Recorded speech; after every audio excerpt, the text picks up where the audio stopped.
It's the planet's ultimate game. It's Carvajal's cross. Rodrigo. Oh, extraordinary! They prayed for miracles, and miracles arrived. Real Madrid, the team of dreams. Xhaka's corner shot. A game of the Arsenal bench. This is the lead. Would the Celtic guess who's never went away? It's 2-1. A phenomenon. What's happening, everyone, and welcome back to another episode of The Final Third. It's me, Sam, aka FIFA Brit, and I'm joined by my gorgeous co-host, Mr. Brad Thomas. Brad, we were really excited about Champions League coming back last week. I think it's safe to say Europa League has been pretty shit in comparison. I don't know if you felt the same way, but for me personally, this has been a pretty rough midweek, and the weekend was okay at best, which was kind of expected after I kind of killed it the week before. But, you know, it swings and roundabouts, baby. How was your week? It really feels like that. Like I feel like I'm going through the worst thing possible, like where I win like a shit ton of bets at once and then lose a bunch at once. Like last week I finished up 1.8 or 1.78 units, but it felt like I lost like a ton. And like yesterday I lost 4 units on soccer, and the day before I won like 5. It's like, can I just like, I would just want to be like 1 or 2 units a day, never lose, just boop, boop, boop, boop, boop, and plod along. So, but didn't happen. Yeah, well, wouldn't that be nice? You know what? I would love Brad to just never lose. That would be lovely. But Actually, let's do that. Let's opt for never losing. That'd be my favorite activity, right? Like I just always win. It's that easy. It's that easy. We just only send out the bets that are going to win, and then we just hold off on the ones that are going to lose. And bada bing, bada boom. That's how we have a perfect week. But yeah, not a brilliant week, but you know, honestly, not the worst thing in the world, because there are only so many games with actual full props in Europa League, which is a blessing and a curse, because it's annoying to see like the games that you can't bet first half shots on just be an absolute banger, but then you kind of sort of like file that away and you hope that when they finally play a team like Spurs, who you know are always going to have props, that you remember who was actually kind of fire. Yeah. So it's a good exercise in restraint. So I'm gonna leave Europa League alone, watch it, and then hopefully, you know, when a decent matchup rocks up, I'll know who to bet on in a couple of weeks or so. I think that like you know, it's hard because like there's always gonna be these one-off, like the teams who don't fully rotate, there's always gonna be like these one-off guys in there who make a mistake and you're like, oh yeah, or they don't fit into what the team is trying to do. It's just Europa's is a shit show. And it's never been like, oh, Europa is only good or bad during this time, right? Like you say, like, you know, college basketball, betting college basketball is really good at the beginning, really good at the end, right? Like not like that with Europa. It's always shit. Always. Yeah. Well, sometimes it turns up. I mean, I'll be perfectly honest. Champions League, I love the group stages because you get the small teams in there. You know, that's where you can kind of beat a good, you know, you can really catch a good line because you know who's like the shooter for like, you know, like, I don't know, Slavia Prague, for example. You know, they're probably not, Slavia Prague probably aren't going to make it to like the round of 16 of the Champions League. So I'm going to make the most of betting on Lucas Harrislin while I can. Yep. But they're not going to make it. But once you get to the knockouts, it becomes a lot harder because you're sort of really left with the big teams, the chalk options, and the value kind of disappears. Whereas in the group stages, that's not necessarily the case. But in the Europa League, for example, well, it's not necessarily the same now because now there's no movement from the Champions League to the Europa League. It's not like the teams that don't qualify are going to get bumped down to Europa League. It's a closed system. So the Europa League teams are kind of just like it. But weirdly enough, once the Champions League group stage just started to wind to a close, Europa League, especially those like initial playoffs when they played the Champions League teams that had been bumped out, Europa League ended up actually being better for me than the Champions League, especially with first half shots, because then you got like, because AC Milan would drop down into there, or you get like, I think it was for the French team Nantes. They had like, I think it's Mollet, I think his name was. He took all the free kicks and he was like a lock for 2 first half shots. Sometimes he would even get 3. And it was just like, you could really like, because you knew about that because you'd watch them play in the Champions League and then they get bumped down into Europa and you're like, hey, wait, I know these guys already. This is good. This is good. So that was nice last year, but with this new system where the teams aren't coming down anymore, I don't think it's going to be as good. And so it's really just going to be a matter of knowing when not to bet, which I've always said is very important. You know, it's not obviously knowing what to bet is very important. That is kind of that is what we do. But knowing what not to bet is also incredibly important because you don't have to have a bet on every game. You can just watch one and, you know, enjoy it. It's for me, it's a little funny because, you know, I degen in these small leagues like crazy. Yeah. I get so excited for them to play, you know, in Europa. And I'm like, why the hell is this player starting? Like, he's not a regular starter. It's Europa. Like, you want to go after it. Right. Or like even the worst, like have a spine. Like have a spine. You're not that bad. And you just, it's weird. I mean, like I just watched Spurs play Karabag, and it's just like I know, you know, I can't bet on Karabag domestically, but I know they come out like firing. Yeah. And then I had Brennan Johnson first half shots with I can't even remember the guy's name, Benzia or something like that. Yeah, I don't even remember his name. I don't even remember his name. But Johnson gets his 2, and Spurs got an early red card, which if you saw it was fucking hilarious because it was that made me really god awful defending. If you could not ask, you couldn't ask for a more textbook red. It was just like not only do you get dispossessed and you drag the guy down, it's just like that's a red, dude. That's you. You couldn't even ask for a more Spurs red card either. Like that was such a Spurs moment. Yeah, incredibly so. And I mean, now it sucks because they're winning 3-1 at that, you know, well, not 3-1, 3-0 at the time that I'm looking at this. 3-1 now. Oh, is it 3-1? Yeah, they just scored on off a corner header. Huh. Is it? I only see 3-0. You'll see it in a second. Oh, damn. Is my TV just like mad slow? Oh, it's going to be VAR though. Oh, okay. Maybe it didn't count. That's fine. Either way, they're winning this game pretty easily. Problem is, this should have been the perfect game script for Karabag guys to take shots. One would hope. Up a man with a red card in like the 7th or the 8th minute. But no, they looked like absolute shit until like the 40th minute when they fired off about 3 or 4.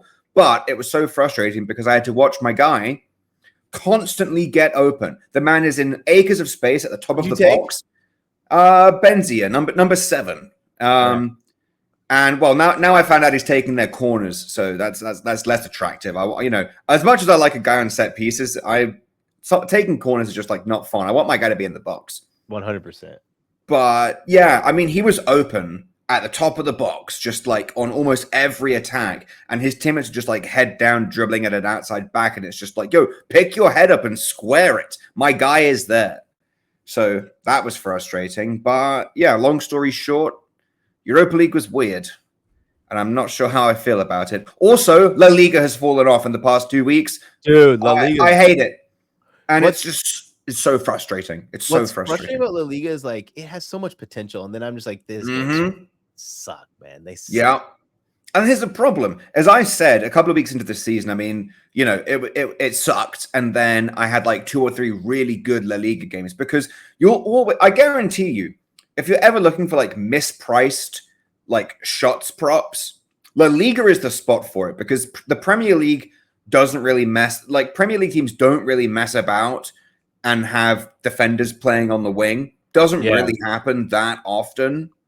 You know, maybe occasionally you'll get like one time last season, Chelsea had Ian Maatsen when Palmer was out. One of the few games that Palmer was out, they had Maatsen playing as a right winger instead of at left back. That was fucking awesome. His 2 first half shots were like plus 800. Cashed that shit. And I paired it with Elise, and they both got 2 each in the first half. Gorgeous. That shit never happens in the Premier League. It's so incredibly rare. That shit happens every week in La Liga because they play a ton of midweek games. Why they're doing it, I'm not entirely sure. So the games are happening all the time. But the problem is, their league is so slow and so full of hacks. There's no rhythm. There's no rhythm to the game, and it sucks because you can snipe. I think, like, anyone who followed me on Twitter or is looking at the Discord, you saw this for sure, Brad. I probably had the best closing line value I've ever got on a single bet this last weekend on Jesus Navas, who I cashed on a few weeks ago. Now, I didn't go as hard the first time because I was like, I'm not really sure if this is actually happening. Maybe the lineups are wrong. We'll test the waters. He gets a first half shot, which also happened to be a goal. And that was annoying because I landed his first half shots. I got him for a first half shot, which is like plus 200. This is the first time it happened. Problem is, I didn't take his goal, which was like 18-1. And he scored the shot that he took. And someone replied to me on Twitter and was like, "Yo, thanks for this, great idea." And I looked at it, and it's Jesus Navas to have a shot on target in each half at plus 6,000, which he did. He had 2 shots, both on target, 1 in each half. And, that hit. Obviously, I didn't bet that. I had landed the first half and only got 1. So I still made good money on it. I beat the line. Felt good about that. But I was annoyed I didn't get more. Then, Sevilla do the exact same thing. Put him on the wing. And the prices are still brilliant, if not better than the first time it happened. And I was like, oh, brilliant. I'm going in. I'm going to ladder the first half shots. I'm going to take the shot on target each half. I tried to find his goal, but the goal, honestly, wasn't listed on half the books, which was weird. Yeah. And it also wasn't 18-1 anymore because he'd scored 2 or 3 weeks ago.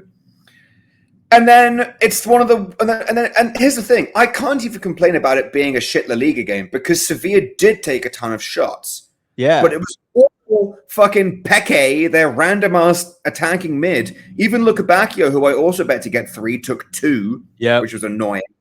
And I guarantee he'd have got more if he was playing on the right wing where Navas was playing, but of course he wasn't. He was on the left wing, so he was crossing the whole time. Yep. I woke up in the morning and was like... And Navas got 0. I woke up in the morning and was like, I'm betting Doty. Like, this is a great spot, right? Like, they should take a lot of shots and fucking... And they did. That's the thing. They did take a lot of shots. Not the nobodies, but the nobodies who were paying us some money took the shots. And it was like... Fucking, Peque, the attacking mid, took about 5. And it's just like, who are you? Yeah. And it sucks because, I got Navas at like 250 for a first half, like 1,600 for 2 and 9,000 for 3, and 9,000 for 3 closed at 1,600 for 3. I had 3 times my cash out available before kickoff, and I said, no, fuck it. This is a great spot for Sevilla shots, and then Sevilla did take a ton of shots, and Navas was doing fuck all. So, and I bet you, had you known if you were getting that kind of CLV, you were literally going to put it in 2 tickets, right? Like, take them twice, you get your free cash out and your free roll in. I probably should do that, but like I do that. I never touchdown scores. I never even like think about that because I'm trying to snipe value and I want to win a bet. But that being said, I'll like if I ever see someone like that and it's just like so blatantly wrong, then I'll be like, hey, split this up and play, like do what I'm doing, but split it up and do it evenly. So like if I say 1 unit on a first half shot, a singular first half shot, place 2 bets at half a unit each. Like I just need to start doing that because that way you can then just like cash out 1 and free roll like half of it, Yep. But it's just so many bets. And also people don't understand what you're saying half the time, which is just like, I'm just like, it's not like I say it's not that hard, but also I'm used to that as like a concept. And people are just like, wait, you want me to bet it twice? And I'm like, no. Like, so I want you to put 1 unit on it, but I want you to bet 1 unit twice, half a unit each. So it's still 1 unit. You're still betting what I said once, but you're splitting it up into 2 separate bets. Yep. And then people will be like, why? And then they'll show me like, hey, did I do it right? And they'll have like 1 unit on each. And I'm just like, no, you didn't. People don't get it. It's so funny. It's just like, so yeah. Maybe I should start doing that because I guess La Liga just keeps doing this. And honestly, it would be good to do it in La Liga because, well, they get mispriced so often, but then they don't fucking take the shots. So maybe not a bad idea, but I got to remember to recommend it because I don't by instinct want to just like pump and dump the first half shots because I want to win the fucking bet. That being said, if I get a sick cash out, I'll take it. Yeah, but I don't want to cash it out and then it hits, because then I can't take credit for the win if I cash out everything that I had on it, and I just haven't been splitting them up. So I guess moral of the story is now we can split them up, because they've only started offering cash outs on first half shots in the last like 2 or 3 weeks. Recent. It's a very recent thing. So it wasn't even something that entered my head. And now it's a thing. So we can consider that as an option. I guess we'll see. We'll see. But yeah, Europa League sucks. The Liga sucks. Let's talk about last weekend. Something that doesn't suck. Chelsea. Chelsea looked quite good, and Chelsea continue to look quite good. Yeah. 3-0 away from home against West Ham. I don't know if West Ham are bad or if Chelsea just look really good. I'll give credit to Chelsea. I think they have a good squad. And I tell you what, now all the Chelsea fans are laughing because they essentially fully rotated their team for playing in the EFL Cup, and everyone's like, who's laughing at our giant-ass squad now, motherfuckers? It's like, yeah, not fair play. What's crazy is they have so many players, and they still fielded a strong unit for the EFL. Yeah. I was like, holy shit. Like, João Felix and Kunku, like, they're just like, yeah, look at us now. Like, and Kunku scored multiple goals. João Felix scored. I was like, Jesus, man, this is OD. Fair enough. I just wish I could predict he was going to play for them in the league and how those players play together. Because I think Nkunku is good enough to start for Chelsea, but where are you going to play him? Are you going to play him on the left wing? Because that feels not his best position. Are you going to play him up top? Because that involves benching Jackson, who's playing really well for once. Or do you play him as an attacking mid, which means moving Palmer out to the right instead of the attacking mid spot? And it means probably benching Madueke. So what do you do? Because if you don't play all your best guys, then someone's getting subbed. So like they'll start Pedro Neto at left wing, and then at halftime they'll sub on Jadon Sancho. And it's just like, shit, the price on on Neto's assist looked really nice. Now it doesn't anymore.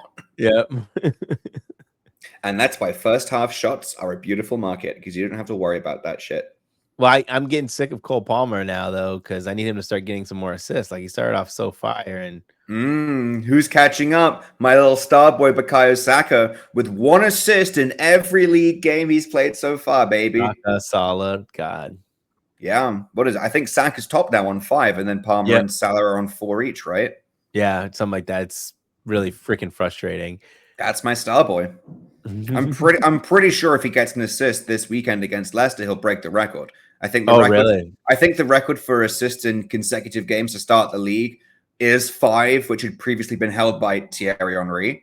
Bada bing, bada boom. Arsenal heritage right there. So I think the record. I don't know if that's an Arsenal record or if it's a league record, because I keep seeing people post different things. Yeah. So it would definitely be an Arsenal record, but it may also be a league record. But correct me if I'm wrong if that's not the case, and I'll hold off on my narrative a little bit later. Either way, Saka's playing really well. He's playing really well. I checked the expected assists too, and his numbers are really good too, which means like he's passing well and having guys finish, not just fluke passes. Yeah, like Ollie Watkins having the most assists last season on he had over 10 on 2 expected assists. It's just that is the most wild overperformance I have ever seen. Yeah, Ollie freaking Watkins. So that was that. I feel vaguely vindicated that I said both Palace and Man U need a win, so this game will definitely be a draw. That being said, I was expecting more of a 1-1, 2-2 kind of game. Not a 0-0. What the fuck was that? That game was terrible. You know what's funny? Like, I wasn't even super in love with all of the matches this weekend. Like, I'm recalling watching the matches, and I felt like a lot of them just were erased from my memory. Not the worst thing in the world. I know, I watched the Everton Leicester City match, and I was like, this sucks. I'm like, the Palace match, this sucks. And then I turned Tottenham Brentford off at halftime because my bet had already cashed, and I was like, mostly just got wiped from my memory. Yeah, not many particularly memorable games, but it is what it is. It is. It's good to at least. Garnacho started and got me 2 first half shots. I would have loved 3, but I will take 2. Yeah, he did.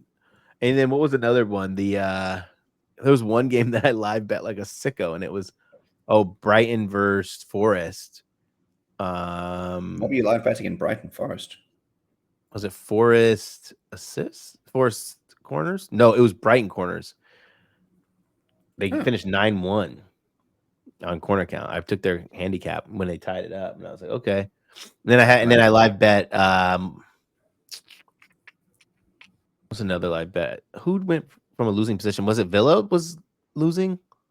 Were they against Wolves? Yep. Oh, maybe they were.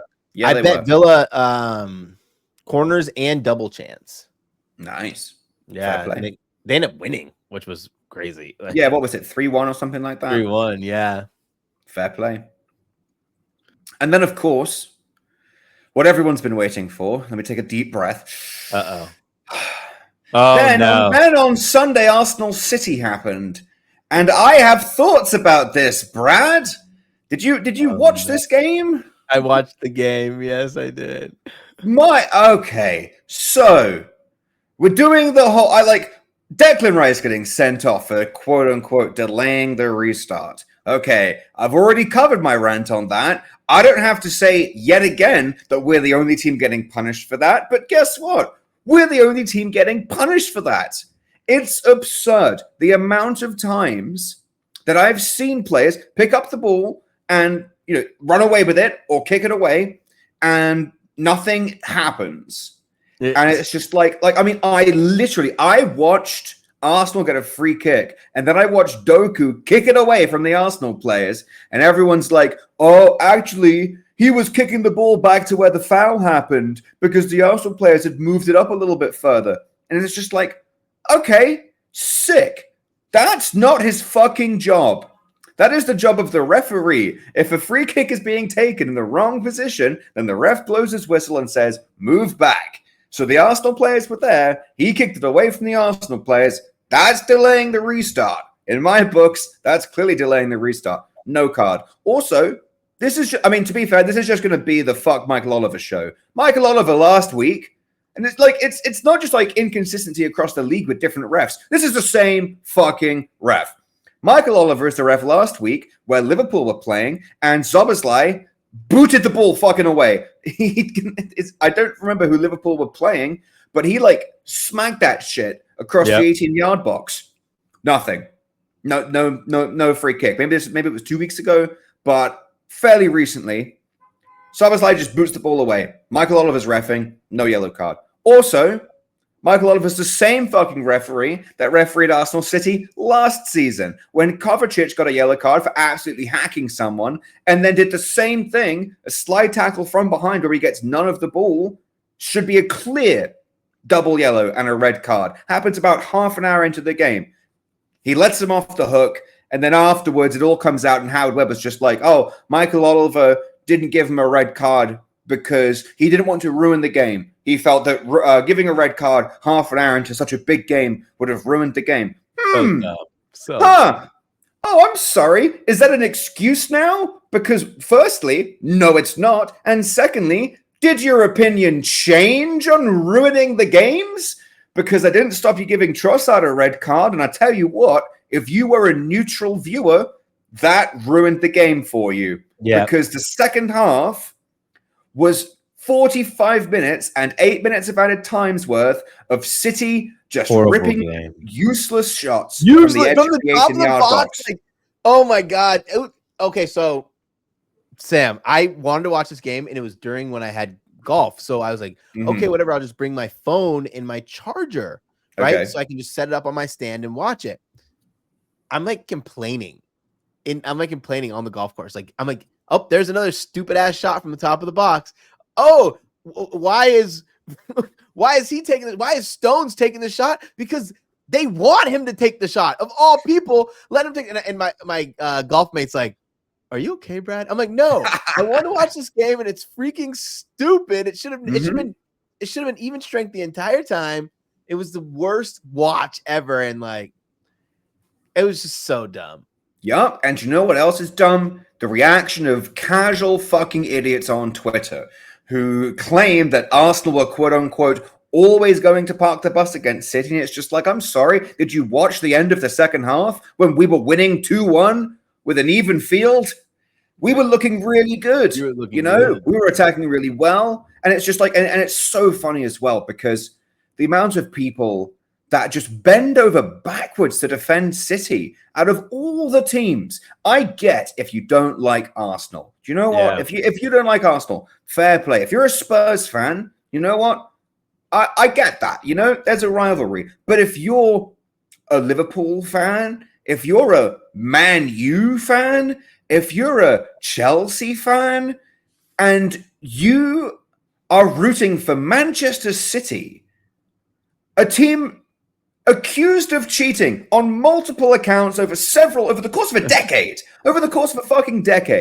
you want that team to keep winning against Arsenal, and you have the audacity to say that Arsenal are the dark arts masters, are the ones cheating in this scenario? Fuck off.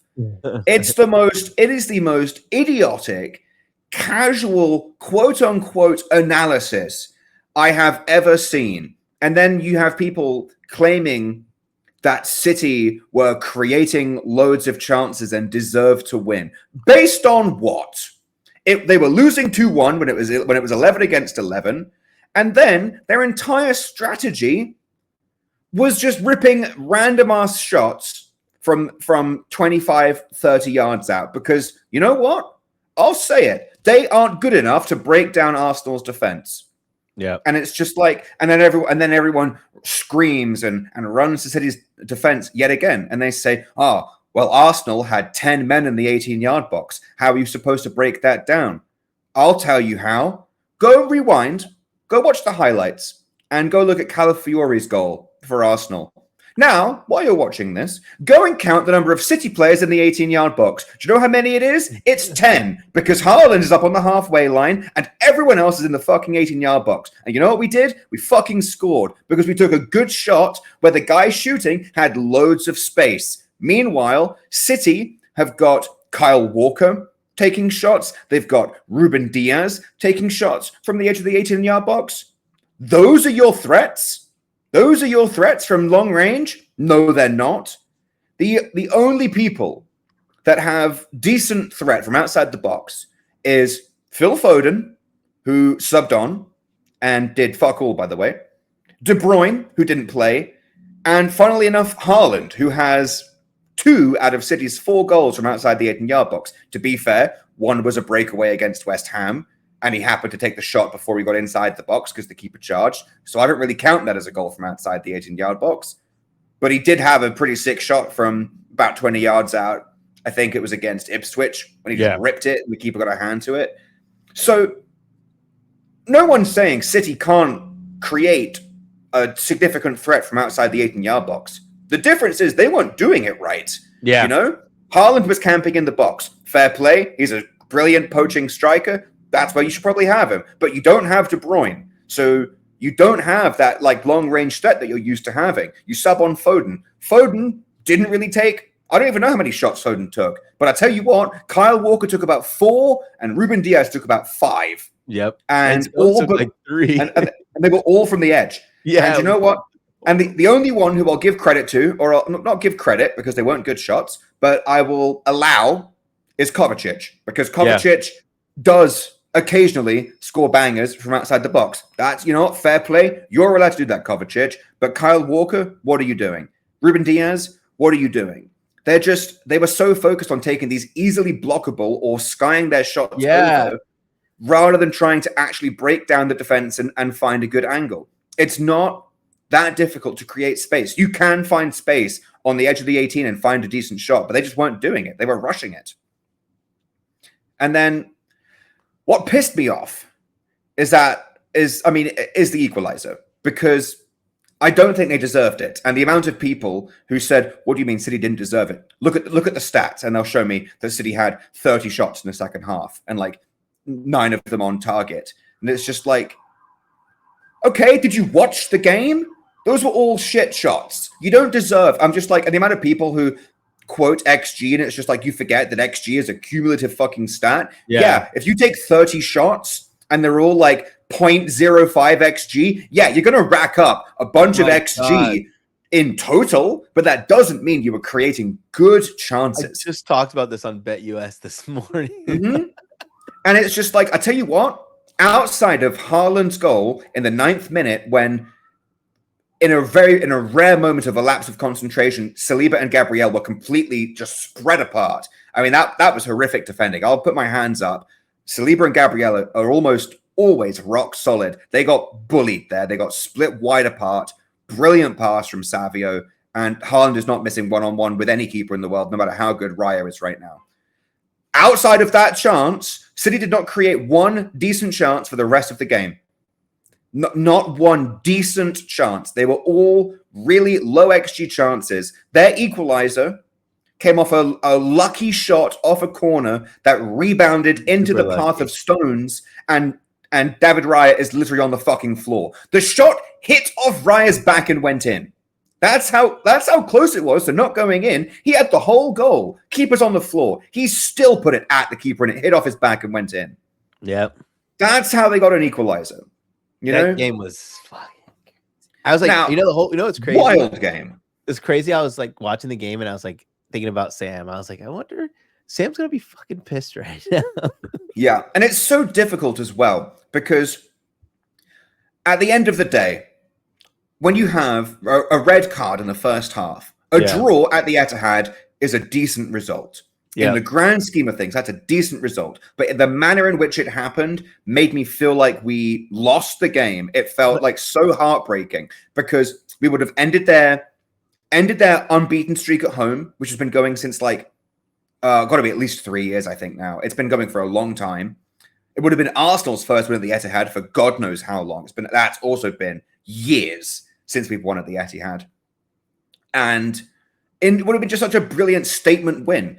And it's just like, it would have been so brilliant to have people being like, looking at how Arsenal had defended, so compactly in the 18-yard box after that red card and be like, all these people crying on Twitter, Arsenal didn't play for the win. They were just sitting back.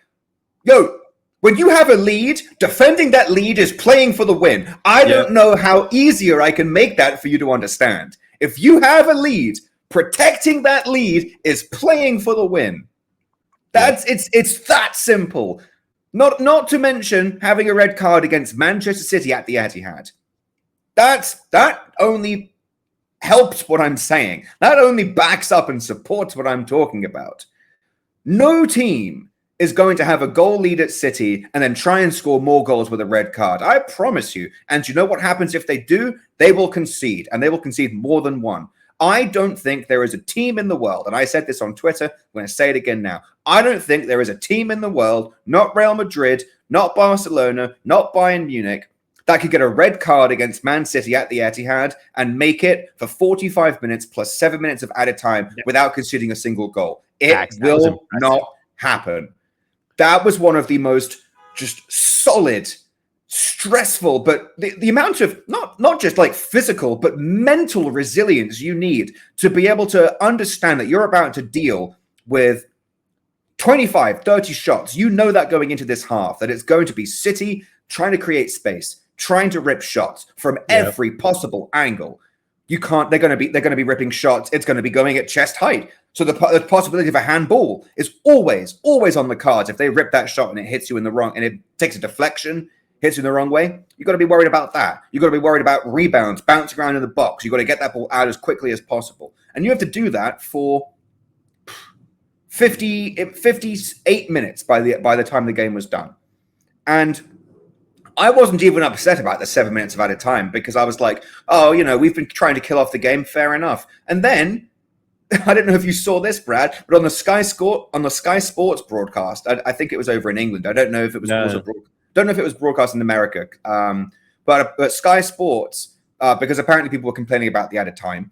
They were, Arsenal fans were saying, "Oh, it was too long. Where did they get 7 minutes from?" And everyone's like, "Oh, you were time wasting." And even I at the time wasn't that upset about it. I was like, "Okay, we were burning a lot of the clock. Fair play." They brought in an Opta specialist to be like, "Oh, they've been complaining about the amount of added time in this game. Opta, you guys track all the stats. How long was the ball in play for, in the second half?" It was about 35 minutes, the most amount of time a ball had been playing the second half of a Premier League game all season. And that raises several questions in my eyes. One, if 35 is a lot of time for the ball to be in play, how many minutes is the ball in play actually throughout the course of a game on average? And if 35 in a second half is low, then what are you using to determine the amount of added time? Because either it's some definitive metric that we don't know about, that we're not party to, but clearly that metric is not how long the ball is out of play, because then there would have been 10 minutes and that would have been low. So clearly it's not as simple as how long the ball's out of play. So if there is some kind of definitive metric they use to calculate added time at the end of each half, we don't know it, and we should know it. The alternative is worse. The alternative is there's no definitive metric, and it's all fucking vibes based. And the officials are doing what I'm doing, which is, Arsenal must have been wasting time during that second half. Let's add on 7 for the fuck of it. And that's just as bad, if not worse. So I have so many questions about how these games are reffed, how they add time, what constitutes delaying the restart, because apparently it's only bad when Arsenal do it. And at the end of the day, what else am I mad about? Oh, yeah. To wrap this up, because I've been going for a solid 5. I say 5 minutes. It's probably been 10 minutes by the time I run it back. It's always like that. Fuck everyone last season that said that Arsenal's mentality was shit. Fuck everyone that said Arsenal was celebrating a draw when they tied 0-0 with City at the end of last season. Okay, well, do you know who was celebrating a fucking draw this time? Man City. Okay, and you celebrated the draw like it was a fucking win. You were going absolutely crazy, and still everyone's like, "Oh, Arsenal mentality sucks," and it's just like, I don't know.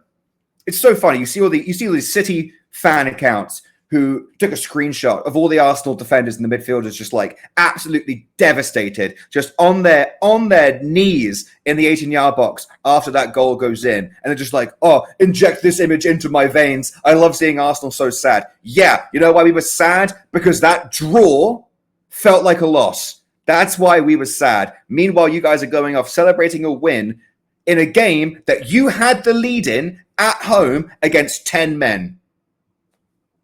So fuck off anyone who says our mentality is shit, because they've just done the exact same thing. All right, I've got it out of my system now. That feels really good. Oh God. Okay, I think I just distilled about all of my general Twitter rage has just been unleashed in this wonderful rant. We should probably start talking about some bets, Brad. Yeah, let's talk about some 37 minutes into a podcast, we haven't actually talked about the upcoming games. That's a good sign. I didn't even talk about the Atalanta versus Como bullshit, but you know what? I don't even have the time to get into my fans. What you do, just direct them to your Twitter page. Yeah. Good point, Brad. Very good point. If you guys want to know why FanDuel are fucking scumbags, if you guys end up wanting to sponsor our show, you didn't hear me say that. But FanDuel don't listen to their own house rules. And now I'm stuck in an absolute fight with them, which involves now contacting the Massachusetts State Gambling Commission because they are just not obeying their own house rules when it comes to settling games that get postponed. If you want to see more about my valiant fight against the sports books and the man, you can follow me on Twitter at FIFA Brit, and trust me, you'll see lots of stuff there about this fight. Anyway, let's move on. There wasn't really much else to talk about from last weekend. No. Let's talk about this weekend, now that I've brought my demeanor back to a very calm level. Let's talk about the Premier League, shall we, Brad? All right, let's do it. Beautiful. All right. A couple of games I want to talk about. First one is Brentford against West Ham. This is one of those games where I just get the feeling it's going to be either really fun, lots of back and forth, lots of goals, lots of shots, or it's going to be the most frustrating 0-0 you've ever set your eyes on. No in between. That being said, I lean the first one simply because Brentford at home, Mbeumo is a machine. Yeah, he is. And is Vista still out? Yeah, I think he's. I told you, Brad. I think he's out for like 2 months. Right? I think he's really hurt. I don't know what. I didn't see exactly what he did in the City game apart from score a minute in. But he came off. I think, right? He came off at half time, so it wasn't even like he got injured in the first half and then subbed off. Oh, he played. Shit. Not expected back till the end of November. That's what I'm saying. It's 2 months. Yeah. So I don't know what he did because he played the first half and then he just came out at halftime. And it was just like, okay, Wiss is out. And now it turns out he's out for 2 months. Damn. So it's the Mbuemo show. And to be fair, he's delivered. He has delivered. And I took that sicko bet that we talked about on the show. The Mbuemo 2+ shots and over 1.5 goals. Yep. I was like, holy shit, what a nice cash. And you know what's funny? I had forgot that I even played that until I was like doing my bet tracking. And I was like, oh, that's a little free win. Nice and free. Yeah. He scored what, like a minute into that game? Yep. Beautiful. And got a second shot like 20th minute or something. Love that. Love that. Love that. Love that. But yeah, and then really, I mean, I want to bet on West Ham, but I really just don't know what lineup they're going to run out. But the good thing is, no matter what they run out, I will have a vague idea of what I want to do. Bowen is starting to shoot again, which is interesting. I always like Kudus, even though he hasn't really been ripping. But I just like, objectively speaking, the most fun lineup for me as a gambler is going to be Souček playing at the 10. Yeah. I just want that because he's priced at like plus 400 for 2 first half shots. And when he plays there, he shoots. But I don't think that's their best lineup. No. So if they do play him there, I'll take his shots, but I won't trust West Ham to score, even though Brentford's defense is not exactly brilliant. So West Ham really should be getting a goal here. Yeah, I lean over 2.75 in this game. I think Brentford scored twice, and like at minus 108, that's not a bad price either. And Mbuemo will get one of them, so he'll take the pens. So we'll have to look at Mbuemo to score or assist. Look at his 2 first half shots. Score. Beautiful. Yeah, it's nice. Score assist is, let's just see, plus 110. You know, that's crazy. Plus 110 versus plus 145, but you get an assist added. Like, that's actually a really good price. Holy shit. Exactly. So that's really nice. I'm not sure if I'll trust West Ham to score. I'll probably stay away from their goal contributors. But again, if Souček plays at the attacking mid spot, I'll take his first half shots. Outside of that, if Somerville starts, he'll shoot. It really depends how they line up because they've got so many guys. They've got Paqueta, they've got Somerville, they've got Kudus, they've got Bowen. Those are just the attacking mids. So loads of different ways they could line up. It really depends on what they do. But Brentford at home, yeah, I don't think they'll keep a clean sheet, but I couldn't tell you who on West Ham's going to score. So I'll just trust Brentford to get the goal. And that's Brentford goals and Mbuemo to score or assist. Really, really hard. I always say this. Sometimes it's not worth overthinking shit. It's just like, okay, Brentford at home. Mbuemo takes pens, scores and assists, plus money.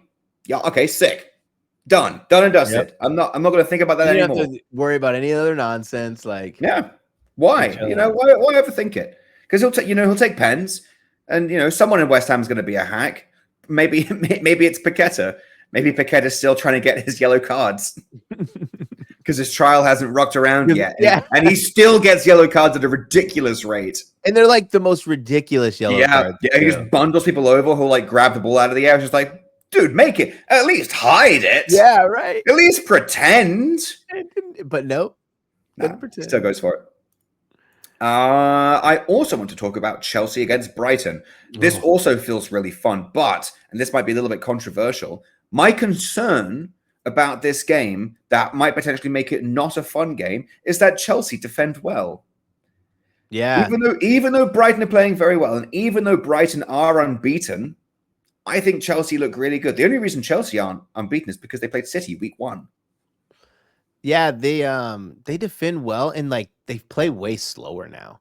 Like it's like, it kind of is like feels like a bummer almost, It is, but also they've got guys like Madueke. Now Madueke didn't get his first half; he got 1 first half shot, but he's still priced really reasonably. He's like minus 180 for a single first half shot, and it's just like, and he's getting at least that's one. Tempting. You would think so, especially at home.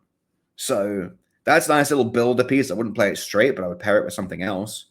Even though I still want to take the ladder because I just don't really trust Brighton. I don't trust him at like elite shot defense. Yeah, I trust Madueke to try and have a couple of goes. For sure they're gonna give up some shots in that game, and they'll probably give up possession until they concede. Then it switches back. It's like I had a hard time gauging what I wanted to do in this game. Mm-hmm. It was nice to see Palmer actually getting involved in the shooting again, though. Yes. No, that was definitely nice. Even if it did come at the expense of Madueke getting more shots. It did. Remember I'll live with that. How low his shot prop got? It's back up to 5 juice now. So, sheesh. For Palmer? Yeah. Damn. Can't That's check wild. That's such a high line. Such a high line. I mean, there's only like 2 players I think in the world that I take that. Mbappe and like Harry Kane against like a I don't know, Bochum or something. Do you know who that line would be a low line? Who? Cucho Hernandez in the MLS. Oh yeah, for sure. His shot line is always like it's like 5.5. Yep, it's like 5.5, 6.5 Yeah. because this motherfucker just rocks up like Klay Thompson and just takes shots from everywhere, baby. It's wild. I don't think there's a player in the world that has a higher base shots line than Cucho Hernandez for the Columbus Crew. His 2+ shot on target is like, I always look at 2+ shots on target. It's like minus 250.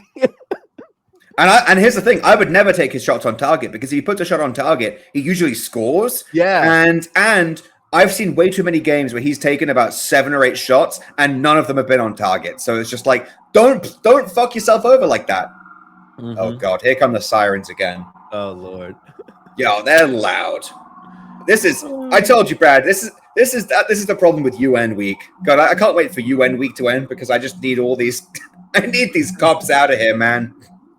They're fucking with my recording schedule.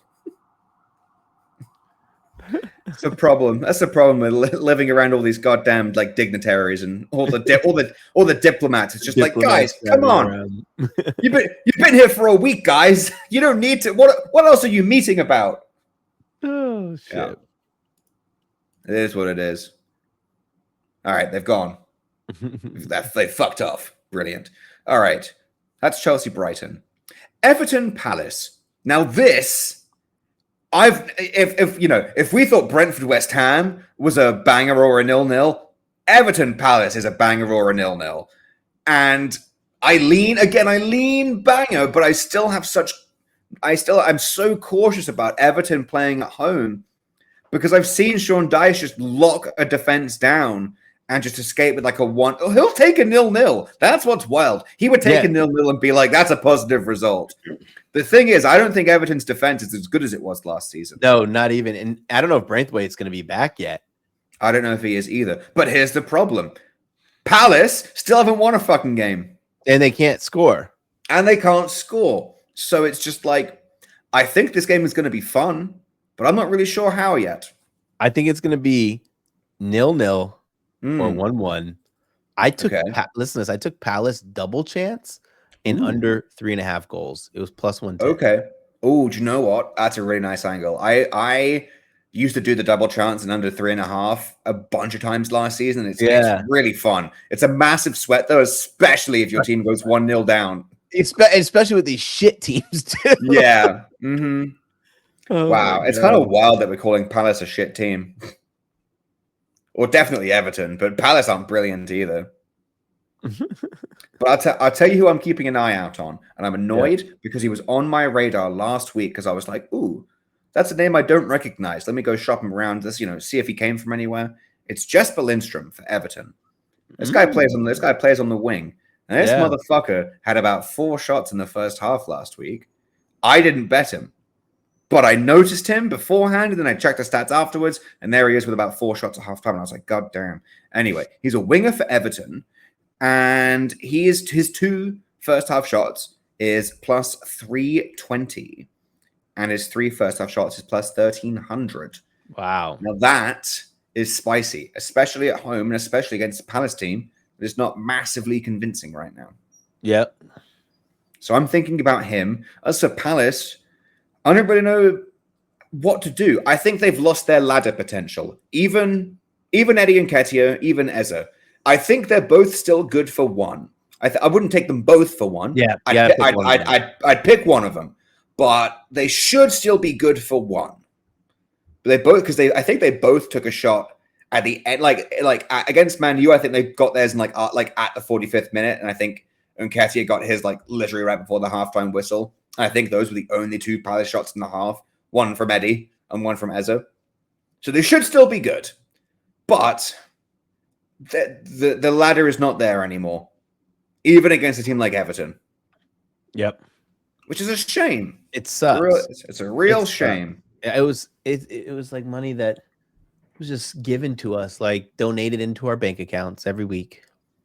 Yeah, as a first half shots, it was fun to know you, and I wish I'd landed Eddie on his debut because he took about 4. And even now, I'm not sure if it's a brilliant spot. But I'll probably go Lindstrom if he starts. You know, I think that'll be a nice little baby ladder, and also it'll be fun to like toss him in a round robin, like Madueke and Lindstrom. That already sounds really spicy to me. That's what I'm feeling. That's a good one. We'll see. I've got to think about it though. But if they all start, there's a nice, really nice odds. Last Premier League game I want to talk about, unless you have one, Brad, is Man U against Spurs. Ooh. Now, no fucking bullshit. This could be a 0-0 or a banger. This game's going to be a fucking banger because no one here can defend. None of them. No one here can defend.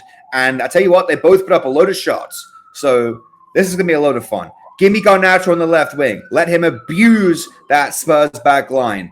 And you know what? Give me Kulusevski, please. Please. Let Kulusevski start. Are going to be outrageous. Yeah, his prices are always nice. They're so nice. He took 2 against Arsenal. That was plus 600. He took 3 over the weekend, the last weekend that just happened. I already forgot who Spurs played. But he took 3. And that, again, he was priced about the same way that Lindstrom is. About plus 300 for 2 and about plus 11, 12, 1300 for 3. Yeah. Nice.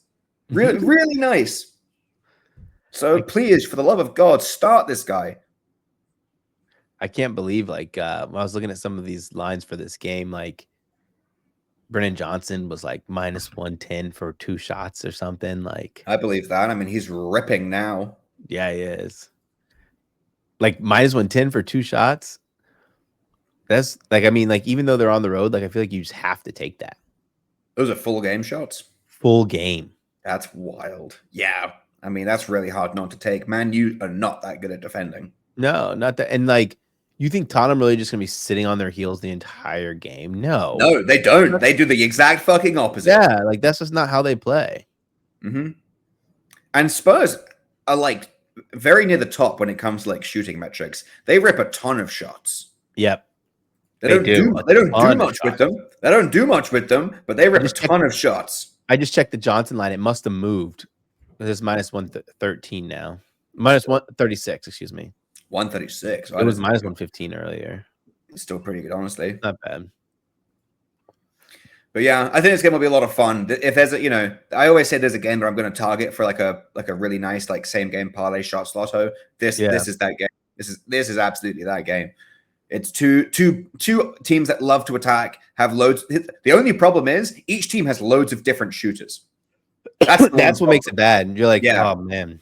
If Kulusevski and Brennan Johnson are both starting, that's tough. Now I've got to think about permutations. Yeah. With Man U, it's a bit of a different matter. But honestly, if Garnacho isn't playing left wing, then throw them into the fucking sun. At that point, I care so much less if they don't play Garnacho there because Rashford's not worth it, and it's just and the worst. And you know what the most frustrating thing is I guarantee you. They'll play Garnacho, but they'll still keep Rashford around. They'll play Rashford on the left and Garnacho on the right. And it's just why am I being punished for my boy being versatile? Yeah. It's God, any lineup with Rashford, I'm just props are going to freaking suck, man. Yeah, I just stop caring. And the problem is I don't even dislike him as a player. In fact, I like him struggling but then the problem is when he's struggling, I'm always just this is the game. This is the game where he gets really fucking pissed and he tries to score a lot. So he's going to take a load of shots. Yeah. And I'm still wrong about that. So I just need to hold off, just ignore him completely and wait for the next time for him to get caught going out to a nightclub. And Ten Hag's caught Rashford's been spoken to internally. He says he won't go out to the nightclub again. And then he still starts him. And it's just okay, if we can catch Rashford post nightclub, yeah.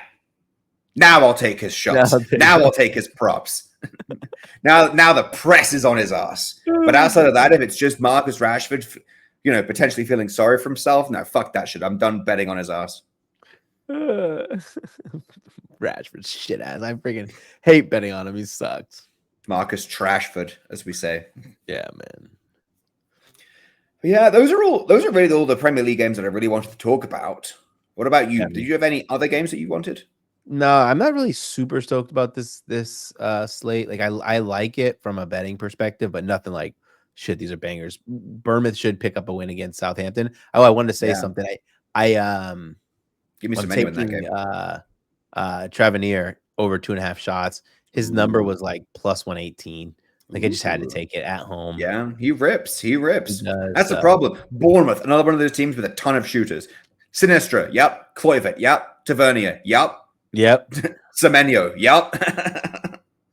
They all shoot. All of them. Semenyo's, we no longer get 2.5 lines for Semenyo anymore. Nope, it's all tragically three. not. I mean, 3 His line was 1.5 against Liverpool, and he smashed that shit. That's amazing. I held off because I was like, I'm kind of worried about Liverpool just because they've done really well defensively until kind of recently. But I was like, I don't know if Bournemouth can hang with them. And then Semenyo just made me look like an absolute fool. That's funny. So it is what it is. Alrighty, let's hop in a plane and fly over to Spain. Let's talk about La Liga. We have the Madrid derby, Atletico against Real Madrid. The big news: Mbappe is going to be out for like 2 or 3 weeks. So what's going to happen? Do we maintain the same system, the little 4-3-3 with an attacking mid, or do we revert to our classic 4-1-2-1-2 from last season, which is how they played without Mbappe? I think they revert. I think they revert too. Yeah. And if that's the case, how are they lining up? Vinny and Rodrigo up top? Yeah, Vinny and Rodrigo up top for sure. Then you have Jude. Now, do you play Jude at the 10? Because if so, now Artigula's not going to play. Yeah. No, you have. Real bummer. Damn. I don't know, man. That's tough. So here's how you could do it, because they've got Camavinga's still not healthy, is he? Or is he? No, he's not healthy. No, he's not healthy. So they got Valverde. Okay, that's your right center mid done. Yeah. You've got Tchouaméni. Okay, that's your defensive mid sorted out. So now you have another center mid. Do you start Modric? You could start Modric. I don't think you could. He's had to start games. He's had to start games recently. Yeah, because of injury. So it'll either be Modric at that left side center mid spot with Bellingham at the attacking mid, or you move Jude back to the center mid spot and you play Güler at the attacking mid. That's also possible. I don't think they'll do it, but that is possible. It's going to be this fixture had loads of goals in it last season, apart from one where it was just like a miserable game, but used to be a banger. I don't know how I feel about it this time, especially just with Atletico at home. This feels like a really stupid 1-1. Maybe Atletico sneak a win. I know it feels weird to say against Real Madrid, but maybe Atletico sneak a win. There will be a red card in this game for sure. I was gonna take cards, dude. The line's like 7.5. I believe that.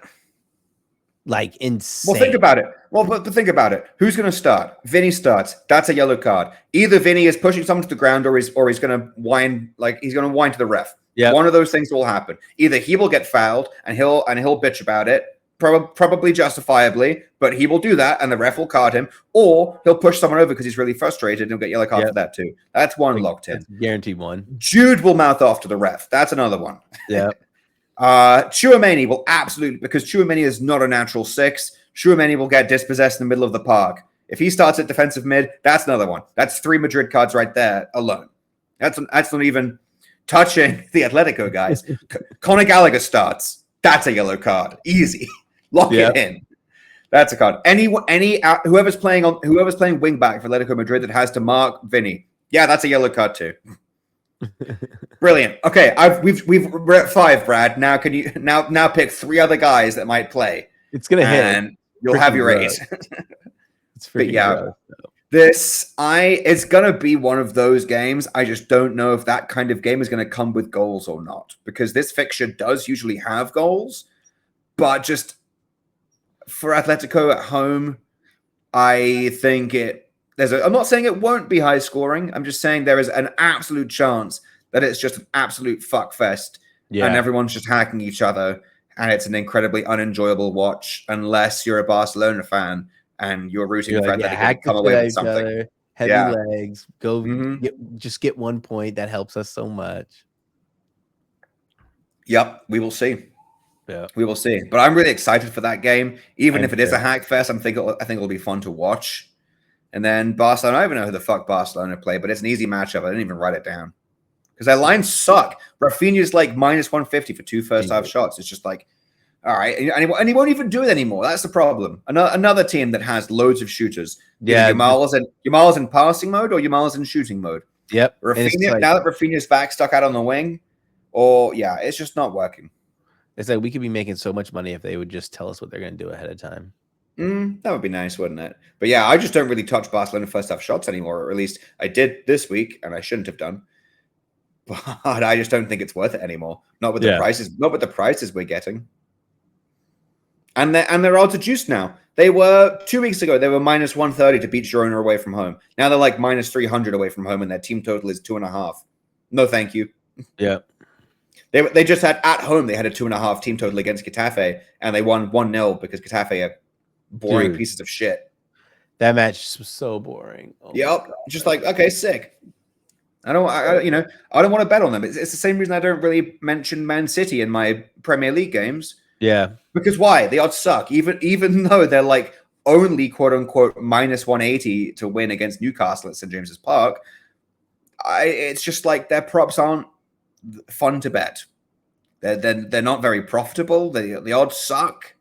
It's just like you want to lay minus 140 on Haaland to get 2 first half shots. Go right ahead. Guarantee you he'll have 1, and it will be a goal. Fuck that. Unless De Bruyne's playing. If De Bruyne's playing, it's a different matter. Then you might get fed a bit more. Yeah. But if he's not getting De Bruyne service, I don't like it. I did take Colin 2+ shots, City double chance. He's hit in every single game that he's played against Newcastle. So just had to. Fair play. I won't argue with that. You pair it with a City double chance. At that point, if you can get any City prop to close to even money with a City double chance as the parlay piece, yeah, all right, fair enough. I won't complain about that. That's fair play. Yeah. And like the match the City are going to lose is going to be to like some shit team, right? Please, they're not losing to like a Newcastle. They're not losing like no, they'll lose to Wolves. It's Wolves. It's always Wolves. Wolves beat City last season. Yeah. Wolves were the one that ended Liverpool's unbeaten streak when they started to look scary about it a few years ago. Yeah, Wolves are the giant killers. So yeah, we'll see. I don't really have any other Spanish games to talk about. There are a couple of nice Germany games to look at. The Friday game, so the game that's coming, that will be later today when the podcast comes out, is Dortmund against Bochum. And my only note in this game is, give me more Jamie Gittins, baby. That boy is on fire. Yeah. I mean, last game was kind of rough because I think Dortmund had a red card. No, it wasn't a red card. He came on early for someone who got hurt. So because I've been taking him live coming off the bench. Okay. He comes on in like the 70th minute and he'll be like plus 800 to score. Yeah. I'll take that. Problem is he subbed on like half an hour in this weekend, so I was just like, I'm not touching that. But I live bet him during Champions League, and he was like plus 1,200, $20 on that guy, and he scored a brace off the bench. Love him so much. I bought one of his rookie cards. I bought a rookie auto card after he cashed me on that because I was just like, yo, give me. I love a good young English star. Let's add that to the collection. Outside of that, the only game worth talking about is Bayern Munich against Bayer Leverkusen. This is the game, baby. This is the game. Total set at 3.5, and it's juiced. Yep, it's like minus 120 for over 3.5 goals. Even my usual like juice reducer to try and get around it, both teams score over 2.5 and a goal in each half is minus 155 on FanDuel. So it's just like, gross. But yeah, this game should be a banger. It's just going to be a matter of how do you extract value from it. I just really hope that it's like super slow in the first 20 minutes. So you can live bet and get a nice number on 2.5. And fair enough. Yeah. Couldn't tell you what's going to happen, but I hope there are goals. Yeah. Also, I would love it if Bayern won. I think it's time. I think it's time that Bayern are only up and up again. And I think winning this game would be a massive step to be people being like, oh, do you know what? Bayern might be back. Bayern might be back. I think I probably it's because, dude, Yeah. it's because of that quote. I'm trying to remember it, but basically, like when Company was like, basically, like he's saying like Bayern's too big for him to be the manager, and he's like, I want to just prove to everyone all whatever, blah blah blah. And I was like, holy shit, Bayern's on a warpath. He's gonna want to fucking destroy everybody. Oh my god. Oh, this was what the quote was. He was like, Bayern's too big for him, and he's like, I'm like a refugee kid who like didn't even like have running water, and now I've played in the Premier League and won titles. No one thought I would do it. Now I'm coaching Bayern, and no one thought I could do it. Like when I saw that quote, I was like, yeah, Bayern are back. They're on a warpath. Yeah. Yo, my outside's going crazy with this little hurricane. That's crazy. You gotta be careful down there. Out the max. But yeah, I was Bayern's so back. I think over 1.5 goals in the first half is probably the best angle on this. It's just like that. I think there will be goals in this game. So it's just like that's probably the nicest way to do it. We'll see. Give me Kane goals too. Kane, it's time. Everyone got on Kane's ass last season, said he didn't score in the big games, even though he was the Champions League top scorer. So I don't know how you say he doesn't score in big games, but he needs a goal in this game because Leverkusen embarrassed Bayern last year. So it's time for Harry Kane to remind everyone that he is outside of Haaland, the best striker in the world. Yep, big time. I love betting on Harry Kane. And it's like whenever I get a Harry Kane playable number, I'm like, oh my god, let's go. Love it, love it, love it, love it. And then here's a fun one for you, Brad. I actually have a Serie A game that I like. I don't really have a prop, but I think it's going to be fun. Is Udinese against Inter?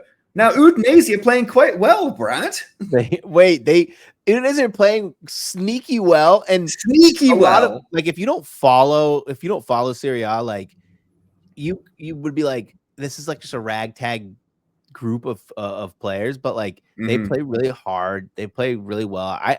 I bet on them against who was against Parma, and people were like, "Oh, what are you doing betting on against Parma?" Yeah, it took a red card to get the win, but all I needed was a banger of a game. All I needed was them double chance. Yeah, no, that was really nice. That was when Parma were up 2-0 and then Udinese won 3-2, right? Yep. I do remember that one, because I cashed. Who did I cash? Someone on Parma to get to score or assist. Oh, Dennis Mann, I think, is their guy. Dennis Mann, because he got the assist, him to score an assist, and then I wanted the French guy Talvin to score or assist, but they didn't have it. They didn't have his assist listed, so I just took his goal, and then he scored 2 anyway, so it didn't matter. But he absolutely sniped that goal in that game. Like that ball was going in, and he just run and kicked it in from like literally on the goal line. And I was so fucking happy when I saw that. I was like, yo, thank you so much for being so selfish. It was so nice. I mean, he scored a banger after that too, like a really nice back across goal. His shot props are sometimes fun. Like if you know you can get him like in a good situation where they'll be playing from behind, you're gonna have to bet his shot props because they're always good prices. And it's like when they go from like the most passive team in the world when it's 0-0, and then like they go behind and they like click, and he's just taking rips. It's so sick. Yeah, gotta love it. I'm really looking forward to that one. If Dennis Mann starts, I'm sure his props will be nicely priced because Inter are Inter, and then it's just like on the Inter side, it's just like, okay, take your pick. Well, do you know what? It's not Lautaro. Lautaro's not doing shit right now. No. He's freaking like sometimes hardly even playing, bro. Like very strange. It's very strange. It's kind of annoying. Yeah, but it should be a fun game. And then I didn't even have a Ligue 1 game that I wanted to talk about because PSG and Marseille are playing scrubs, and nothing else is really fun in that league. Besides, there's Champions League. There's Champions League after that, and I don't. We're pushing time, so I'm not going to do a full breakdown of the Champions League. But wait. What? There is a bet that I already put out for Champions League. Oh, say less. What is it? In the Leverkusen game, both teams to score over 2.5. Who are Leverkusen playing in the Champions League? They're playing against Milan. Oh, sick. Milan That's are a fire so game. Back now, bro. They're so back in scoring, bro. Like Christian motherfucking Pulisic, Captain America, baby. He's on fire. I told you this team was dog shit. Now, like, they're back, bro. They're back. so back. It's sick. I wonder if the price moved. Let's see what the price is now. It is okay. Why is this out of order? Both teams score -115, so it's moved 5 cents. Okay, that's still very playable. It's gonna go. I think it's gonna be -130 minimum. Leverkusen don't defend. They can't keep clean sheets. I think it's actually be another Leverkusen gonna have to come from behind. Like, I wonder what I got to go when FanDuel starts listing props. I got to go check out to see what Pulisic to score or assist is, because I mean, this man's on fire. You know what's crazy about Pulisic? It's like most of his work is done in the first half. Yeah, well, because he usually doesn't play the whole game, like weirdly. But it's just like, I tell you what, and it's this season. And this is the same thing. Last season really exposed how like Special K for Napoli is not like as good as everyone thought he was. Still a very good player, not as good as everyone thought he was. This season, I know it's early days. I know we're like a month in. This season is showing that Rafael Leao is good, not as good as everyone thought he was. He's not this electric, game-changing, world-class left winger that everyone was like begging Arsenal to sign. That he's just going to be like because he's like so good. He disappears from games sometimes. Now, when he's playing well, he looks great. He's quick, he's strong, he can dribble, he's got the ability to score or assist. He can be a very good player. The same way that Special K was 2 seasons ago, that was Leao last season. Yeah. And time has just kind of proven that they're not quite as good as everyone thought they were. Still solid. Not saying they're bad, but not quite that good. And Pulisic is finally getting the respect that he deserves, which makes me happy. It's really nice. It's so funny as well because I saw so many America fans have been just like disrespecting him weirdly. They're like, "Oh, why does Christian Pulisic never do this for America?" And it's just like, firstly, yes, he does, and secondly, someone tweeted this night, and I watched his goal back in the Milan derby. And it's so true. Yeah. He dribbles through like 3 or 4 of those Inter Milan defenders and just like muscles them off before getting that finish.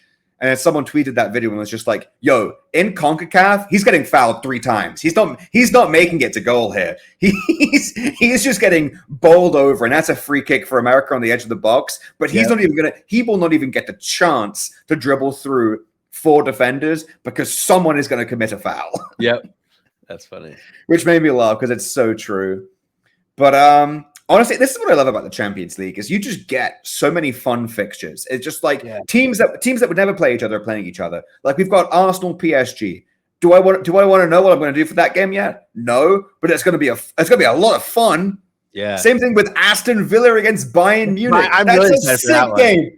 I'm going to bet that game, and I'll tell you what I'm doing. It's going to be Bayern Munich money line. It's like -120. -120, and they're going to destroy Aston Villa. And Aston Villa are listen. We already know Unai Emery. They play Ipswich. They're not rotating, so these dudes are going to be freaking. They had the cup match where a lot of starters played in the cup match. Then they're going to play against Ipswich, and then that's freaking 3 games in a week and a half. Or was it 13 days or something?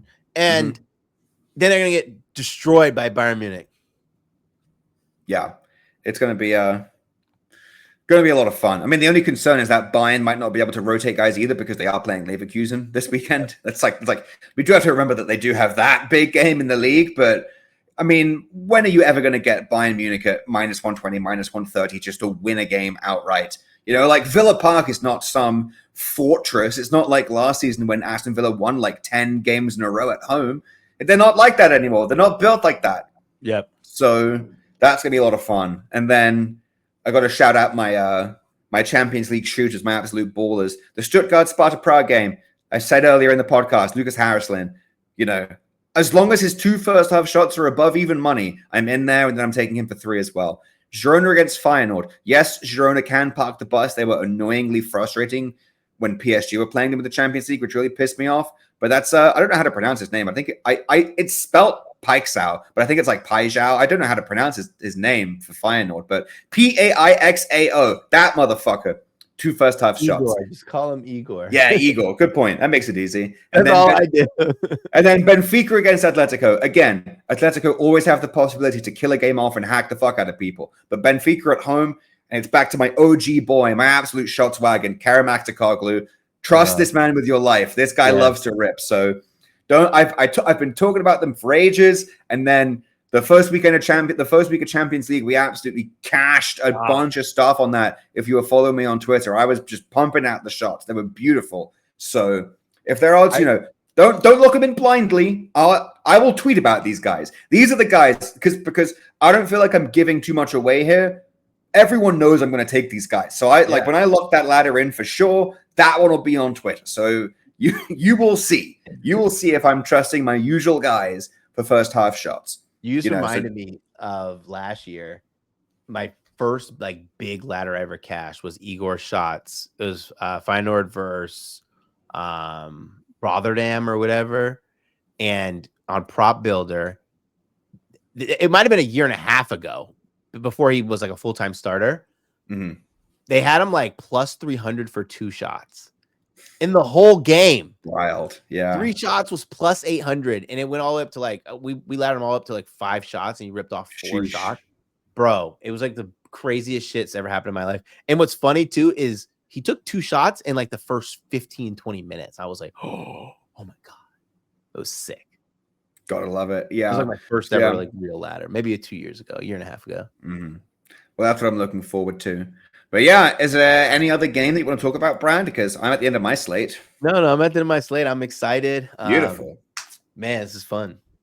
Should be a fun weekend. And then thank God we have Champions League back, because this week with Europa League instead of Champions League, fucking awful. Put this competition into the sun. Give me the Champions League theme back, because these games have been absolute. This week's not been fun. Champions League I'm looking forward to. So yeah. Alrighty. Anything you want to plug, Brad, before we say goodbye? Yeah, follow me on X at MrBradThomas. I don't have anything crazy coming out. I have a pretty light day in terms of dropping more stuff tomorrow, but Saturday I'll have some like pregame stuff that's kind of requiring starting 11s. But as always, guys, thank you, man. Thanks for following the show. Make sure you rate, like, and subscribe. Always great. Absolutely. You guys can follow me on Twitter at FIFA Brit. If you aren't signed up for Gold Boys, it's a brilliant time to do so. You can sign up at goldboys.com. And thank you very much to the Gold Boys Network for continuing to host this podcast and put us out on the air. As chaotic as it might be, and even though we continue to go way over the amount of time we should probably spend talking. Hope you guys don't get bored, though. If anything, we might pump out a lot of content, but God, never, you can call me many things, but never call us boring. That I hope he will never, ever be. But yeah, like Brad said, if you aren't following the podcast, drop us a follow. If you aren't subscribed to the Gold Boys YouTube channel, if you watch it on YouTube, subscribe to that too. And if you're feeling generous, give us a nice little 5-star review. Best of luck with all of your bets this weekend. Looking forward to some fun games. Going to be a banger of a weekend, and then Champions League is right around the corner as well. Brad, lovely to catch up with you. And I'll see you guys in the next one. Peace.